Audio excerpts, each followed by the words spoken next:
Well, there was something I read recently in one of the Buddhist books that I like to read that said our minds are basically topsy-turvy. They're upside down.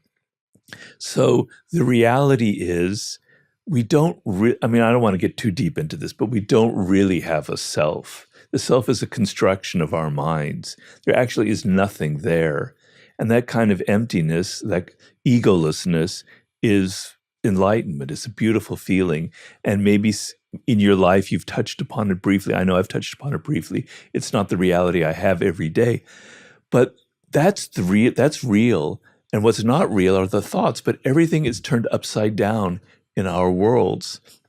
And so these delusionary thoughts about people, about who I am, about my habits, etc., they become our reality when it's exactly the opposite. Right? You have to be able to be aware of that. And so, meditation is all about becoming aware of these things, because we walk around like automatons. I'm very into this writer named Gurdjieff. I don't know if you've ever heard of No, I Gurdjieff. haven't. He was he's basically from Armenia. He was in the beginning of the 20th century. He was this man who was very interested in mysticism, and he traveled throughout Asia trying to find the essence of all the different esoteric philosophies, and he created his own philosophy. And it's very interesting, very exciting stuff. He wrote a book called In Search of the Miraculous that I highly recommend people. And it's not woo-woo stuff. He was a very, very practical man. He puts it in very practical terms. But his idea is that we walk around asleep. We're on automatic pilot constantly. We're not really aware that we're breathing, that we're existing. We're not aware where our thoughts come from. We're not aware of how our body moves, et cetera, et cetera, et cetera.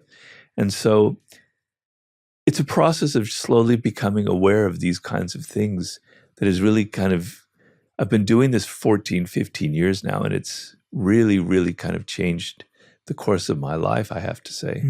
I like to try and go through a thing where I question all of my beliefs and things of where does that come from? Why do I believe that? Why has that become something that's so hardened into my brain? I believe that about myself and who I am, about other people.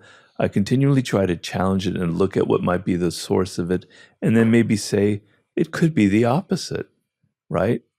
And actually it can lead to a lot of problems, because it's like my mind is always swimming and I'm never really think anything is certain. I'm always, seeing the opposite side of it. But I think in the end, it's a very healthy process. Like who really are you in the end? What constitutes you, the essence of you? What were you meant to accomplish in this world, right? Your sense of purpose, to use the title of your show. What is it that makes you an individual, makes you unique, that you alone are meant to accomplish in life? Well, it's not given. We don't know it. And a lot of people really, really struggle with trying to figure that out, right?